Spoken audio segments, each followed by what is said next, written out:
नमस्कार दोस्तों, मैं संजीत आज आपके सामने हाजिर हूं अपनी एक नई कविता लेकर कि बहु अगल नई नई बात गढ़दे देखे थे, फुकरेपन में सब कैसे मियड़दे देखे थे। और इस बुढ़ी की लाश न फूकण पर कौन पीछे लावगा, इस बात पाज मन दो भाई लड़दे देखे थे।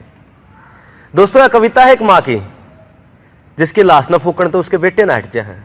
न पहला हरियाणा में माँ बाप न भगवान माना कर दे, फिर आज के टेम में बोझ मानने लगे कि फलाना गांव में इज्जत का जमा झोला हो रहा था और दो भाइयों का आपस में रोड़ा हो रहा था।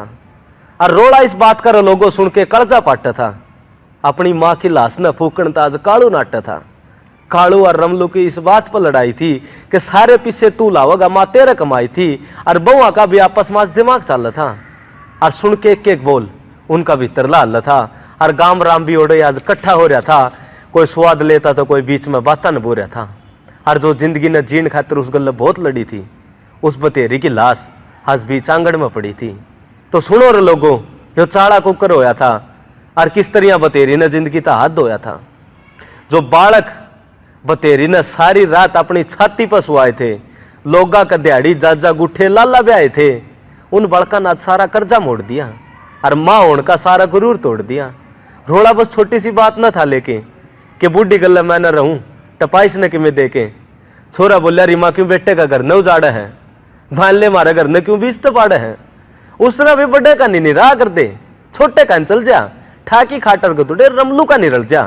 दीवार का कान लाए सारी बात रमलू सुना था और इस बला ने कुकर टाड़ू इसे से विचार बुना था। रमा ने छोटा राख्या करदा कालू वो टेम गया। और रमलू ने दीवार को ऊपर तसर करके कहा, रोटी दी हुआ कौन सी छोटी बात है, कि रोटी दी हुआ कौन सी छोटी बात है, क्यों बहु रुसा हुआ भाई ना मित्र, मेरी इतनी औकात है। पटोड़ी सोड और दरी कट्टे में गालन लगी, नीची नाड़ करे ठाकी खाट बथेरी चालन लगी। उसका दौरे बसी मैशाला नोरा बचा था, जो कदे अपने हाथा तक काची माटी तर रचा था। झांदी अपनी मां ने देख के छोरे कुछ ना बोले और बहुआ ने भी मुड़ के कुआड़ ना खोले। इबेकली बतेरी भूखी पड़ी पड़ी रोवती, हर करके याद पासले दिन अनवा आपा खोवती। नुन कालू और रमलू ने गरम हलवा बना के खाया और बुढ़ी मां ने सूखी रोटी देने भी कोई ना आया। टेंशन में पड़ी बतेरी मौत मांग थी, हर बना के रस्सी शाल की किकर कटांग थी। बतेरी का जी फांसी खान न कर रहा था और छोरिया की बेइज्जती हो जाएगी इस बात तक डर रहा था। बालक घर बसा लियो, मेरी तो जिंदगी जा ली। और नूका के बतेरी ने खाट किकर नीचे सरका ली, मूंद के आंख घाल के शाल गेटी में लटक गई। जी बाहर आ गई बतेरी की सांस कालजा में अटक गई और थोड़ी देर पाछे बेचारी हाथ पा मारन तक हट गई। जिन पूरी दुनिया देखी थी आज वो आंख डट गई, अगले पाछले सब बातें न भूल गई और बतेरी गाल के फांसी आराम तो झूल गई। इब तड़के सुरते की बहू न देख के किलकी मारी थी और बाज के पड़ोसिया नवा किकर पर ततारी थी। खाड़ू और रमलू आंख मल दियावा थे और किसका के आग लागी रनू बतलावा थे। और अटाकी भीड़ जद माँ की लाश आंख्या देखी, हड़ भी उन दोनों ने दिखावा की रोटी सेकी।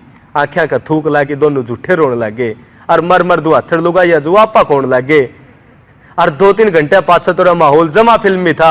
दोनों भाइयों का मुंह का एक एक बोल जुल्मी था, उनका मुंह तो छक्की काल नाचा और माँ की लाश पुकण पर रोड़ा माचा। कालू बोला, रमलू पिलसण तन न खाइए तो पीछे तू देवगा, लाकड़ फूकण खातर अपना खेत त लेवगा। रमलू का बिछो उठ गया और उसका सबर का बांध टूट गया। बोला, रा कालू माँ सारी उम्र तो तेरे कमाई थी और चूक के बाल जीड़ा करके दिहाड़ी तेरे ले आई थी। और के बात मार है तो माँ की टूम भी लकोई थी, जिन टोन खातर माँ सारा सबका शामी रोई थी। इतने में दौरा खड़ी भीड़ में फुसर फुसर चाल पड़ी और एम्बुलेंस का गला घर आ गई, गाड़ी आन खड़ी। उतर के 3-4 सिपाही आए थे और बतेरी की लाश देखने गला डॉक्टर ले आए थे। देख के पुलिस कुछ लोग पाछे डट गए और कुछ तमाशा देखने खातर ओढ़े डट गए। दरोगा बोला, ले चलो इस लाश का पोस्टमार्टम होगा और कुकर मरी के होया इस बात न टोगा। ये दोनों छोरिया की आंखें के तोते उठ गए और घाम के टोले में तो कई लोग अपने घर का मुड़ गए। इब कालू और रमलू ने वेरा ने के सेटिंग करी थी, डॉक्टर और पुलिस तो बचन खातर शायद उनकी गोज भरी थी। 2 दिन बीत गए, बतेरी की लाश उल्टी गांव में ना आई और ना किसी ने जिक्र करे ना अखबार में छपाई। इब सारा गांव तड़के तो सांस थी लाश की बाट देखा था। कालू और रमलू के रोड़े की बात से कथा। इब कई काम करने लगे, कई गृहस्थी में रुड़ गए। लोग लाश और बतेरी दोनों न भूल गए। एक दिन बैठे में छात पर सोचने लग रहा था, अपनी अंगलियां के नाखून नोचने लग रहा था। इतने में मेरी निगाह मारे बेटोड़ा कान पड़ी और रात के 8 बजे गोबर का तासड़ा लिए मेरी माँ खड़ी। मैं बाज के गया, री माँ रात का टेम तू गोबर ठा रही है, ये लाकड़ पुली इकट्ठे करके इतना तंग पा रही है। जो मेरी माँ ने गर्दन घुमाई थी, आंसुआ तबरी उसकी आंख नजर आई थी। बोली रे बेटा, मरण तो पहले मैं सारा जुगाड़ करूंगी, लाकड़ गोसे पुली सब इकट्ठे करके धरूंगी, और जब मैं मर जा मेरे गात का तमाशा ना बनाइयो रहा, और बिना रोड़ा करे मैंने फूकण जाइयो रहा। इतना कह के मेरी माँ रोन लगी और अपने आंसुओं तो मुंह ने धोने लगी। देख के माँ के आंसू मेरी आंखें में पानी आया, और माँ ना रो है, मेरे मुंह तो इतना ही बोल लेकर पाया। मैं उन बातों ने भूल के बाहर आ गया था, और बड़ा हो की माँ का गला सा रह गया था। पर आज भी मेरे कई बताई बतेरी याद आ जाए। आंगन में पड़ी लाश और रोड़ा दिमाग में छा जाए।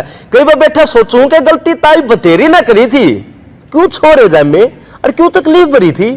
संजीत मांग मांग खा ले, सारा बुढ़ापा कल्ली सा जा, पर इसे से छोड़े तो अच्छा माँ बिन औलाद रह जा, रईसे से छोड़े तो अच्छा माँ बिन औलाद रह जा, रईसे से छोड़े तो अच्छा माँ बिन औलाद रह जा।